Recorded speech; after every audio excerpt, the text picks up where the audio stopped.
My name is John Eckert. I'm at Baylor University, and I want to talk to you for just a couple minutes today about collective leadership. This is the concept that I am most excited about what is going to improve schools in the current climate that we are in. So I wrote about collective leadership in 2018 in the book Leading Together.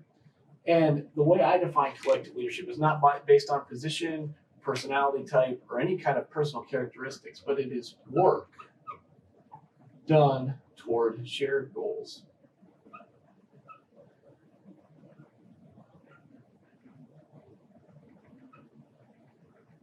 In a school, that necessarily means you have teachers and administrators leading together. Now, in our research, we found that there are 7 conditions necessary for collective leadership to really flourish in a school. The first, which you'll find in any leadership book, is there has to be a shared vision and strategy.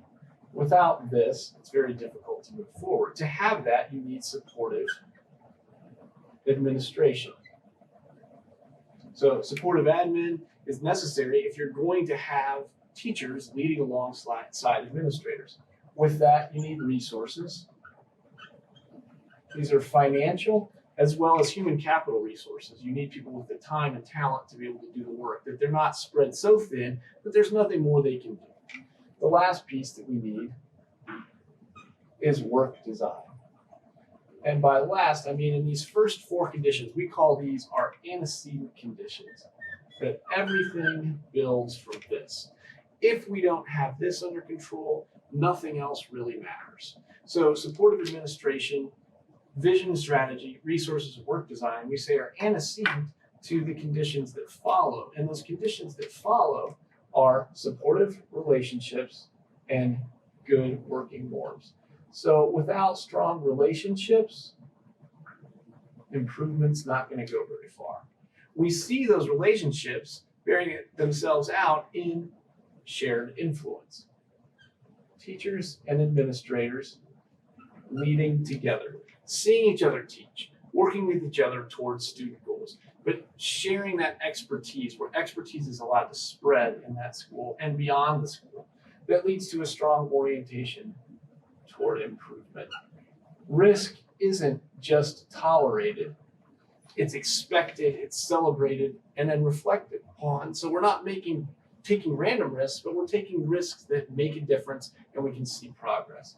So these 7 conditions in these 2 boxes, again, we say the vision, supportive administration, and resources, along with work design, influence these last 3.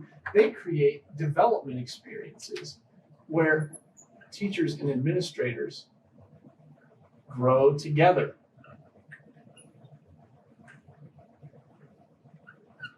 These experiences are not single events.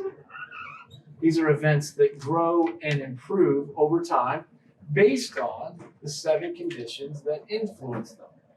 These conditions don't just stop at the development experience. In fact, they go far beyond the development experience to catalyze the improvement that we want to see in schools.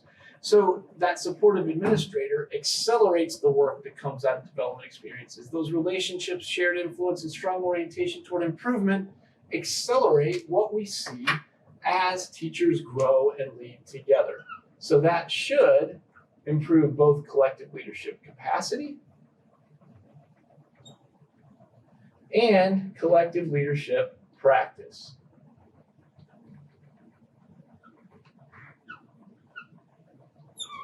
Now, that's not where the model stops, because we need to see that kind of practice bearing itself out in improved student outcomes.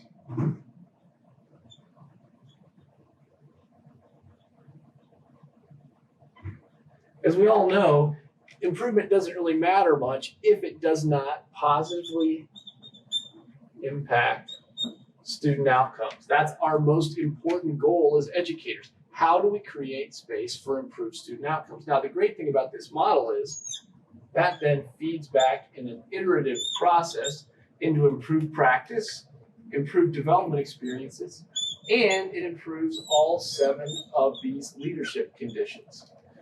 So it's not a linear process. It becomes an iterative improvement process where the 7 conditions influence experiences, increase capacity, improve practice for improved student outcomes that then go back into the system and improve the conditions, experiences, capacity, practices, and outcomes. We all know that we lead better when we lead collectively, that flourishing of leaders happens that leads to flourishing of students. For more information, feel free to reach out to me on Twitter. I'm at Eckert John.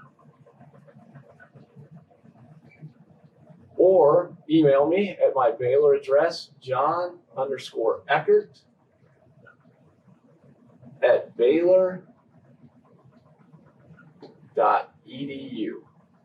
Thanks for your time.